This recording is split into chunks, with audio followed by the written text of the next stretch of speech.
La verdad es que es increíble ver en estos casos cómo hay que hacer ese entramado de ensayo y error, pero al mismo tiempo estrategia, y cómo los resultados, pues bueno, pues al final surgen en entornos distintos, evidentemente, pero por supuesto surgen.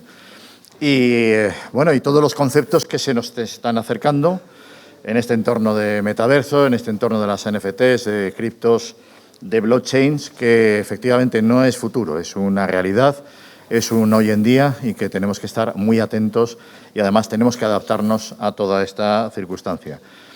Y si es verdad, la verdad es que sí, viendo a Meta, ex Facebook, Mark Zuckerberg, si ponemos Beta, el personaje androide de Star Trek en Google, es que es exactamente igual que Mark Zuckerberg. Pero bueno, bromas aparte. Vamos a seguir con este entorno de case studies y ahora tenemos un caso muy especial y muy interesante porque precisamente hibrida algo que hace unas semanas en Madrid, en el propio Global Esports Summit, potenciamos mucho. Y es una de las tendencias, consecuencia de la transversalidad de los eSports. Estamos posicionados en los eSports en un entorno de entertainment. El acercamiento al deporte es en un entorno de competición, pero no es deporte. Pero, sin embargo, la hibridación con el deporte es una realidad. La apuesta de los clubes deportivos por los eSports es algo absolutamente imparable. En Madrid, en el GES, estuvimos tratando casos y estuvimos precisamente con invitados que hace unos meses no nos podíamos imaginar que podían estar sentados en la misma mesa, representantes del deporte con representantes de los eSports. Y entornos aparentemente irreconciliables encontraban esos puntos de fusión que la pandemia ha provocado y ha acelerado cuando nos planteábamos unos límites mucho más grandes de tiempo y que, sin embargo, ahora son una realidad. Hoy tenemos un caso muy interesante, un equipo madrileño, el Getafe, ¿lo conocéis?, con una apuesta de eSports espectacular. Y hoy tenemos, además, para contarlo a un representante de excepción, un profesional de excepción, que es Andrés Tortarolo, que es el director de Getafe eSports, pero además es el director de Banquis, una entidad que desarrolla activaciones en el entorno de la representación de talento deportivo al máximo nivel. Andrés, adelante, te esperamos con tu caso espectacular.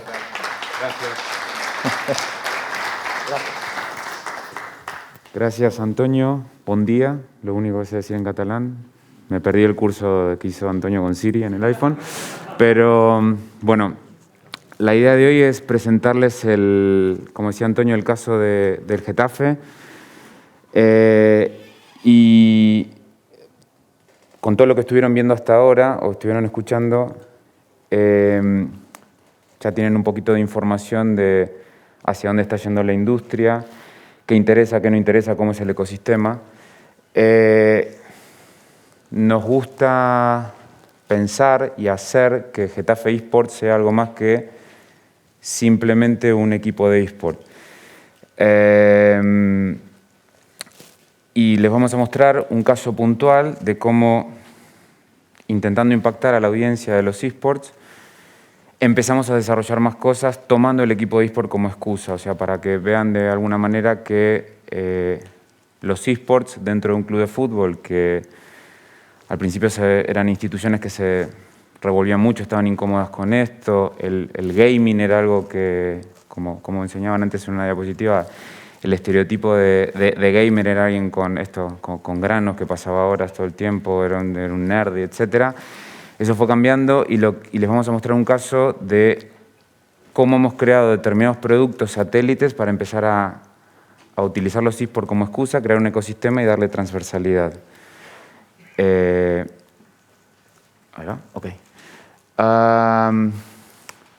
Bueno, apostamos a los eSports y al gaming, no solo a los eSports, básicamente porque cualquier club de fútbol tiene una audiencia y más un club de fútbol cuando por historia no tiene los años que tienen los clubes más grandes, geográficamente está en un sitio donde compite, como es el caso del Getafe, contra otros dos monstruos que son el Real Madrid y el Atleti, y encima en una liga donde también está el Barcelona, y al final hay como tres grandes marcas, dos que acaparan casi o más del 50% de ingresos y audiencias, y luego hay otra más que encima te lastra y está en tu misma ciudad. Entonces, tenemos que hacer algo para intentar a la marca del club darle muchísima más proyección y a su vez destacar, ser originales, hacer otro tipo de cosas. Y bueno, la idea de hoy en lo que les vamos a enseñar es mostrarles que eso se puede, entendemos que lo estamos haciendo bien, o sea, que se puede hacer bien. Y además de eso, que cumplimos determinados objetivos, vamos incluso a hablar de cifras, o sea, no hace falta ser el guapo, rubio, alto, sino que también se puede desde otro lugar, pero de una manera creativa, pelearla y también conseguir resultados concretos. Nuestro objetivo era llegar a una audiencia a la que el club hoy por hoy no estaba llegando. Getafe como ciudad tiene obviamente una cantidad de habitantes limitados y esos son los fans directos que tiene el club. Entonces, uno de los grandes desafíos también era traspasar esa frontera geográfica y directa que nos pone el club por su localización, deslocalizar la marca y a su vez ir a buscar otro tipo de audiencias que el club no tenía hasta que incorporamos los eSports y el gaming. Entendemos que los juegos virtuales nos dan beneficios reales. En la presentación van a ver, como les decía, casos concretos. Todos los clubes, no todos, la mayoría de los clubes de fútbol, la cuenta que hacen es una cuenta directa y es, bueno, soy un club de fútbol, pues vamos a hacer algo en torno al gaming, vamos a jugar al FIFA, punto, empezó y terminó. Nosotros entendíamos que no era así, entonces no solamente el Getafe eSports compite en FIFA, compite en Pokémon también, y hay una explicación para eso. Y no solamente dentro de Getafe eSports como plataforma hacia las nuevas audiencias, porque lo consideramos eso, tenemos juegos de eSports y jugadores, sino que también tenemos un programa, que es Coliseum Gaming, donde ya lo que hacemos es ir un paso más y generamos contenido. La mayoría de los equipos de eSports, los que están en la industria lo saben, una de las maneras de generar ingresos es a través de la generación de contenido de sus propios streamers, sus jugadores. Nosotros decidimos no ir por esa línea de momento y lo que hacemos es, por ponerlo de una manera simple, un programa, como si fuese un programa de televisión, pero sobre gaming, que tiene un logo, que incorpora el nombre del estadio, que tiene un montón de referencias al club, pero no se llama Getafe, pero está dentro del paraguas que es Getafe eSports.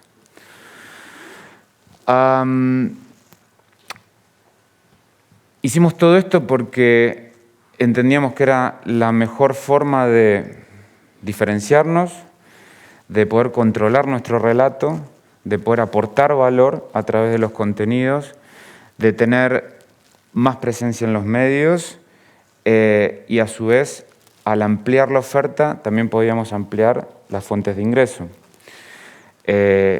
Si bien, por ejemplo, el Getafe, por ser un club que compite en la Liga y la Liga como tiene la Liga como competencia, donde solo se juega FIFA, hay otros ingresos que están por fuera de eso. Hoy por hoy, y la Liga a ningún club le está generando ningún ingreso directo. De hecho, la Liga aporta una pequeña subvención, muy pequeña, para que se cree el equipo, pero luego no hay nada más. O sea, si hay alguna monetización la tiene que provocar el propio club a través de su equipo de eSports. Lo que entendemos que nos aporta tener Getafe eSports es que nos permite vincularnos con la gente de otra manera, desde otro plano, con otras audiencias, nos da notoriedad. Hemos conseguido a través de la organización de torneos propios en Getafe como ciudad e interactuando con el ayuntamiento también,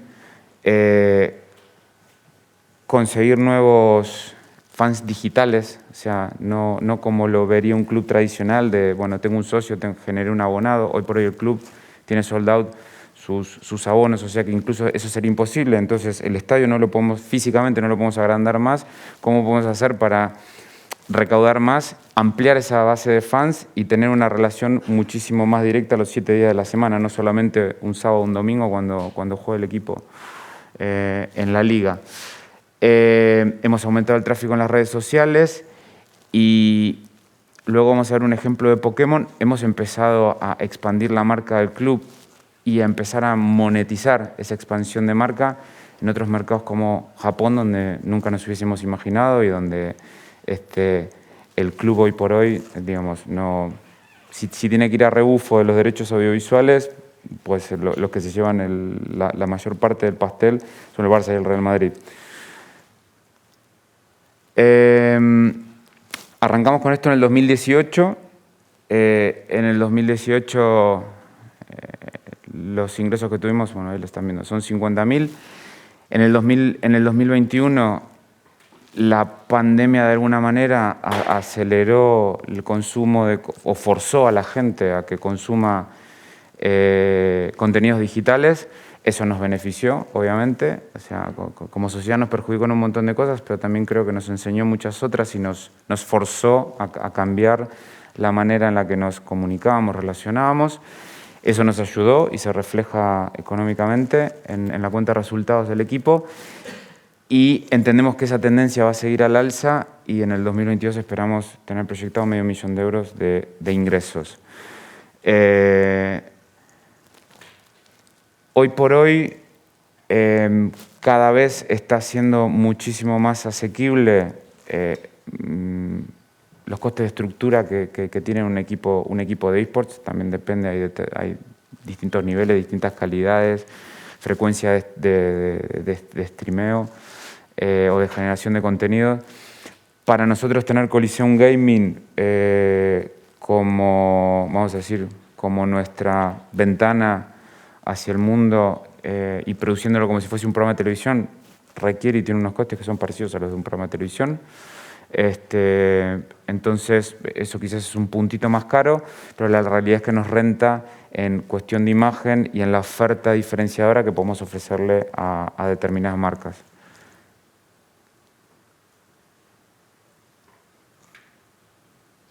A ver. Y ahí se quedó. Como les decía, el ecosistema que tenemos es el equipo de eSports y Coliseum Gaming. Y ahora hay un video, ahí está.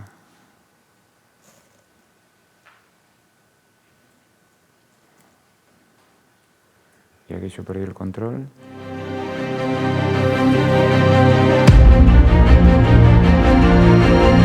Es un video que hicimos para lanzar el equipo de eSports.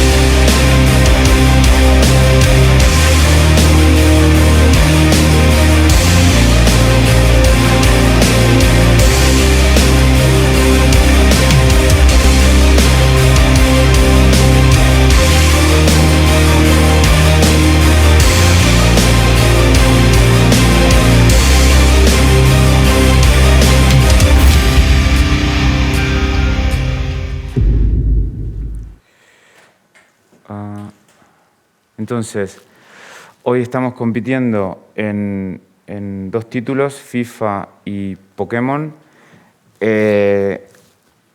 La cosa simpática que hay en torno al FIFA es que, por ejemplo, en el caso de Ranerista antes de estar en el Getafe, estaba en el Levante, y cuando la Liga hace 1 año y medio empezó a impulsar la competición,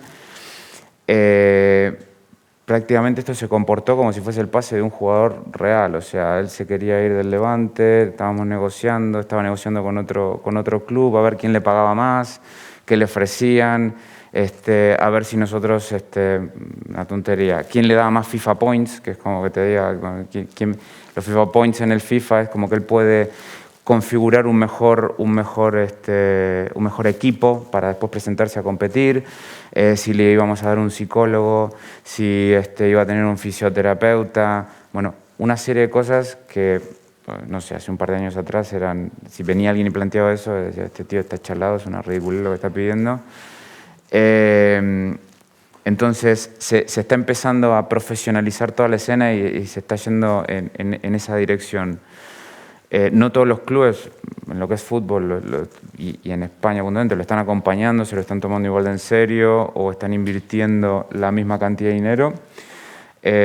Incluso hay algunos clubes muy grandes que lo miran un poco todavía como de reojo y no terminan de verlo claro, o bien porque son instituciones bastante con una edad importante y son muy, muy puristas, y hay otros que simplemente porque entienden que todavía no es el momento de entrar.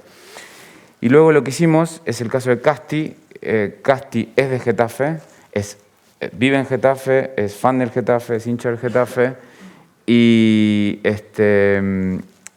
esto fue un caso muy particular porque se dieron dos coincidencias. Nos parecía interesante que él sea hincha del club y que a su vez viviese allí, que jugase Pokémon y que el club estuviese empezando a contratar jugadores japoneses, lo cual, si viene un jugador japonés a uno de los equipos grandes, es todo un acontecimiento. Si viene al Getafe, es bueno, un jugador en la liga, a ver qué hace y tal. Entonces, lo que entendíamos era que no íbamos a vender más camisetas en Japón del jugador japonés ni de Casti, pero sí nos permitía eso, construir un puente para poder entrar en el mercado japonés y competir un poco en cuanto a marcas con otras propiedades deportivas de igual a igual, apoyándonos en los méritos y en la capacidad deportiva que tenía Casti. Pokémon en el mercado asiático, Corea del Sur, Japón, Malasia, sudeste asiático, es muy popular, y Casti venía con unos números como muy, muy sólidos que realmente nos permitían presentarnos como potencia en un mercado y poner sobre todo la marca Getafe a través de su club de eSports. Ganó títulos, esto derivó en que empezamos a tener más tráfico en las redes de Japón, aunque nosotros no publicamos contenido en japonés. Empezamos a gestionar contenido entre el jugador y él, y al final, ¿vendimos algún patrocinio en Japón? No vendimos ninguno, pero de no tener una conversación en un mercado donde para un club como el Getafe hubiese sido algo imposible, empezamos a tener conversaciones e incluso se provocaron propuestas comerciales que se enviaron. Para nosotros eso es como todo un avance, y todo esto fue en los últimos 16 meses. Entonces, para esto entendemos que los eSports son importantes, o sea, la barrera, la limitación que a un club de fútbol le puede poner la distribución audiovisual que tenga la propia liga para la exposición de marca, o el peso específico que tenga el club en sí mismo como marca propia, todo eso se puede romper y se empieza a generar un paradigma nuevo y, vamos a decir, se da una lucha mucho más equitativa a través de los eSports. Hoy por hoy, si no vamos a un título como League of Legends, es más asequible o puede ser más pareja la lucha por tener realmente talento y poder conseguir visibilidad. Tengo que señalar. Ay, perdón.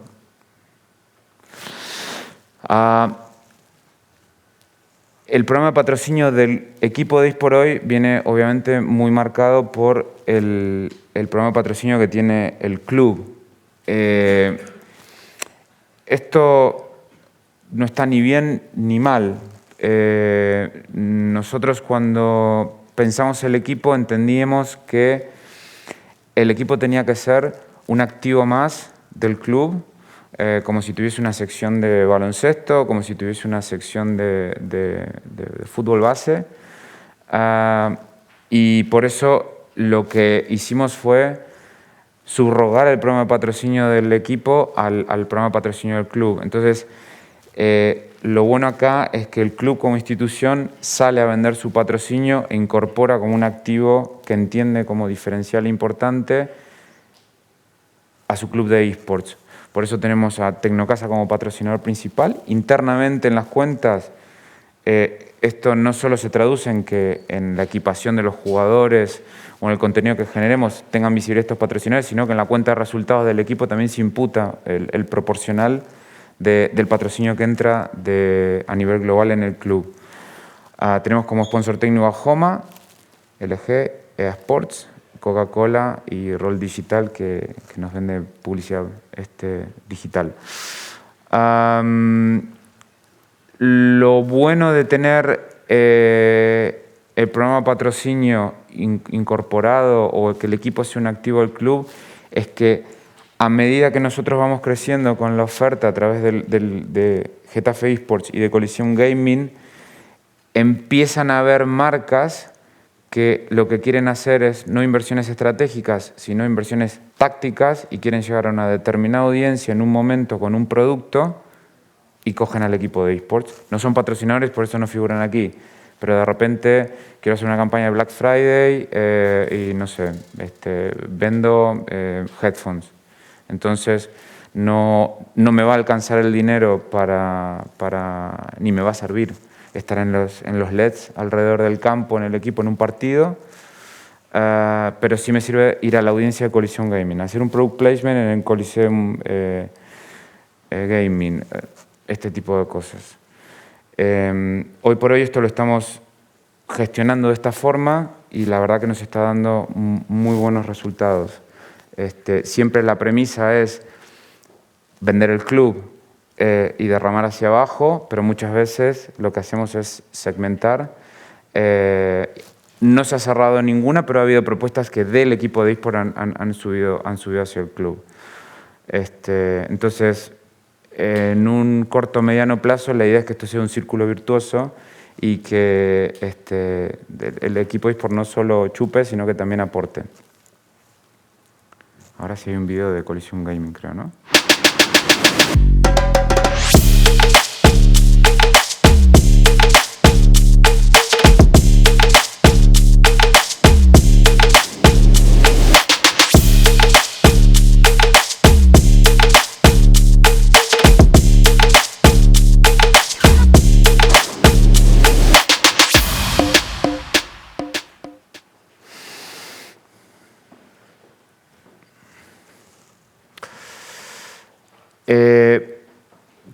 Colisión Gaming es un programa temático. Si puedes disparar los videos, así va a ser más fácil que me pueda explicarlo.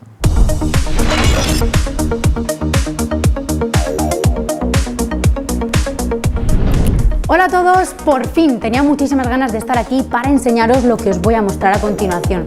Y es que aprovechando el lanzamiento de las nuevas videoconsolas hemos preparado un top 10 de los mejores videojuegos. Yo tengo mi favorito. ¿Cuál es el vuestro? Iggy, ¿lo tenemos? ¡Vamos a ello, Cristina! En el número 10, y habiendo batido de fresa un récord de 15,3 millones de jugadores simultáneos en su estreno mundial el 1 de diciembre, tenemos a... La idea era mostrarles un poco la calidad del programa, o sea, que es un programa que tiene postproducción, o sea, no es simplemente streamear. ¿Puedes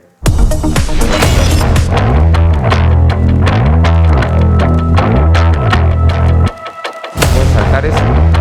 Sáltatelo, pues. Vamos a la otra. Entonces, la idea de mostrarles como algunas cositas que hemos hecho. Por cuestiones internas de la casa no podíamos modificar demasiado el logo, pero bueno, hasta donde nos dejaron, el resultado, la idea era no perder la identidad y que siga siendo Getafe, pero diferenciarlo, ¿no? Entonces no tenemos un balón, bueno, tiene otra perspectiva, etc. Lo que les quería mostrar es... Vale, este sí lo puedes disparar. Lo que hicimos fue cuando Getafe compró a JJ Macías, que es un jugador de la selección mexicana, es un jugador importante, nos pusimos en contacto con EA Sports y la presentación del jugador para intentar hacer algo distinto la hicimos a través del equipo de eSport y de esta manera.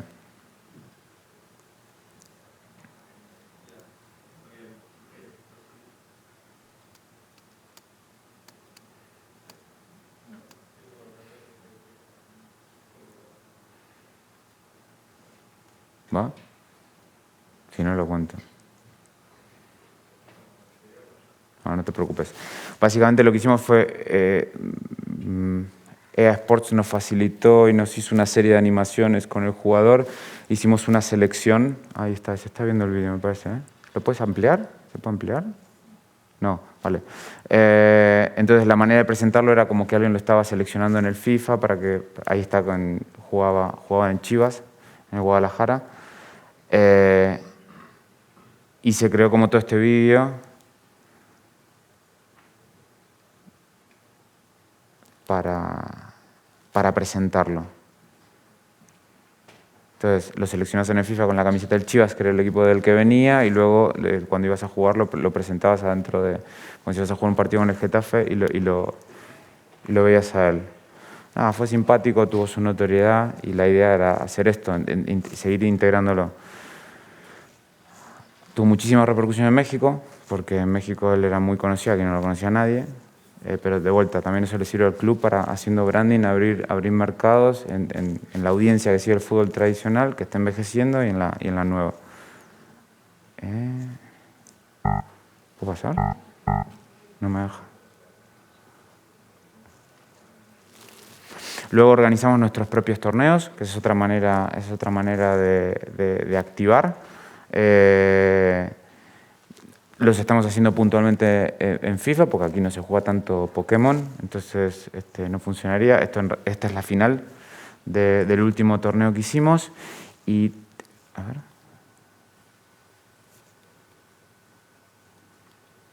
Yo la entrevista casi que me la saltaría. Y después lo que hacemos es... Ahí vale.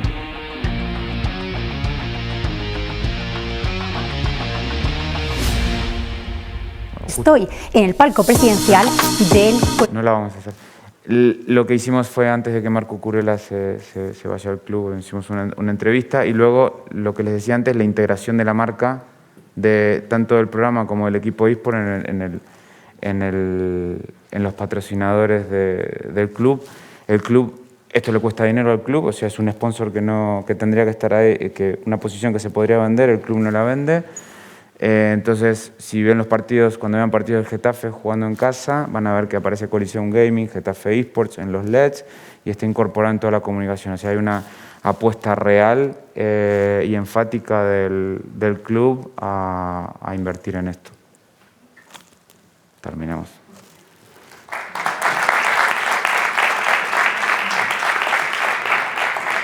Gracias.